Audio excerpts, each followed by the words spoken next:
They found tunnels down there, miles of them, carved through living ice in the remote northwest of Greenland.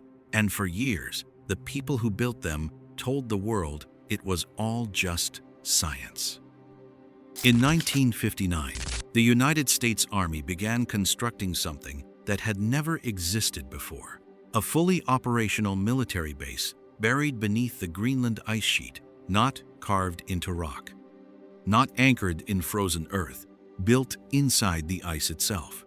The project had a name: Camp Century. And Camp Century had a secret.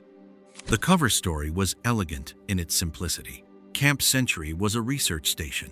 Scientists living under the ice, studying polar conditions, testing equipment for cold weather operations. The Army even invited journalists. They published cheerful photographs of men in parkas eating hot meals and reading paperbacks in underground corridors lit by electric light. It looked like something from a science fiction novel. The Army made sure it looked harmless. But beneath that story, beneath the smiling engineers and the published research papers, sat a second project, classified, compartmentalized, known only to a small circle of military planners. They called it Project Iceworm. The goal was staggering in its ambition. The Army wanted to build a network of tunnels stretching up to 4,000 kilometers beneath the Greenland ice sheet, not to study the ice, to hide inside it. The plan called for as many as 600 nuclear ballistic missiles positioned beneath the surface, pointed toward the Soviet Union, a ghost arsenal that would be nearly impossible to detect or destroy. It makes one wonder whether Camp Century was ever really a research station at all, or simply the first tunnel they needed to dig. The engineering alone defies easy comprehension. The ice at Camp Century was not static. It moved. Glaciers flow, even slowly, and the pressure that builds inside shifting ice is immense. The Army used a Swiss-made rotary snow milling machine called the Peter Snow Miller that could carve a tunnel through ice at several meters per hour. Prefabricated steel arches were then installed to hold the ceiling in place. They built a small nuclear reactor to power the whole operation.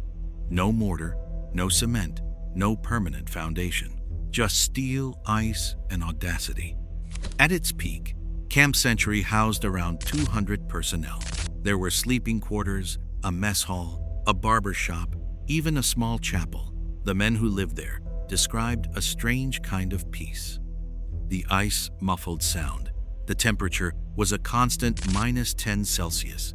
The only noise was the hum of the reactor and the occasional crack of the glacier shifting overhead.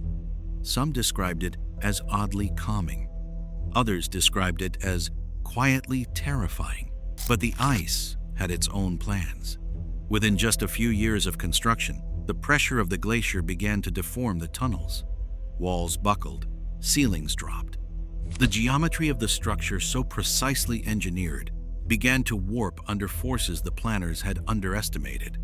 Project Iceworm was quietly abandoned in 1966, before a single missile was ever installed.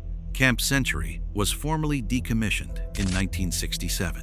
The reactor removed, the buildings left, and then the ice swallowed everything. Here is where the story takes an unexpected turn. When the Army abandoned Camp Century, they left behind more than steel frames and old bunks. The base had operated a sewage system, fuel storage, and biological waste facilities. All of it was buried. The assumption at the time, widely shared and apparently unchallenged, was that the ice would preserve and compress everything indefinitely, that the waste would simply remain frozen, inert, harmless. That assumption is now being questioned in ways the original planners never anticipated. Climate scientists studying Greenland's ice sheet have raised a disquieting possibility. As the Greenland ice sheet melts in response to rising global temperatures, the remnants of Camp Century could eventually be exposed. Fuel, chemical waste, biological material. The evidence remains inconclusive as to the precise timeline or the scale of potential impact, Yet it suggests a Cold War decision made in the 1960s may carry consequences into a future those planners never imagined they were shaping. There is something almost surreal about that realization. Men built a secret city to prevent one kind of catastrophe. And in doing so, they may have quietly created the conditions for another kind, entirely slower, invisible, and buried in ice that was supposed to last forever. The documents surrounding Project Iceworm came to light through a Danish parliamentary inquiry, with full findings published in 1997. Danish officials Greenland was and remains Danish territory have since revealed they were never formally informed that a nuclear weapons project was being planned beneath their soil. Denmark's official policy prohibited nuclear weapons on its soil, and the Americans had made diplomatic assurances to that effect. The evidence remains inconclusive as to precisely what Danish officials were told and when. Yet what the documents show is that the full scope of Iceworm was never officially disclosed to Copenhagen.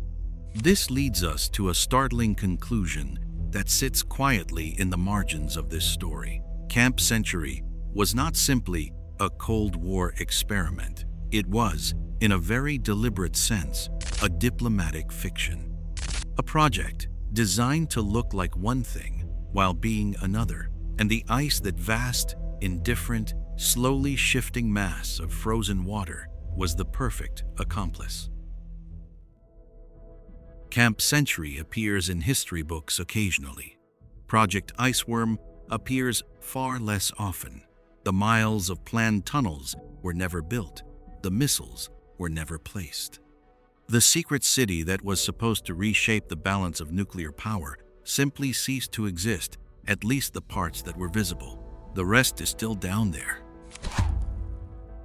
Somewhere beneath the surface of the Greenland ice sheet, the remains of Camp Century are drifting, slowly, a few centimeters each year, carried by the glacial flow toward the coast. The steel frames, the abandoned equipment, the waste, moving through the dark, in silence, toward an ocean that has no idea they're coming. What do you think the full story is? Were the Danes quietly informed and chose to look away? Or were they genuinely kept in the dark by an ally they trusted? Leave your theory in the comments.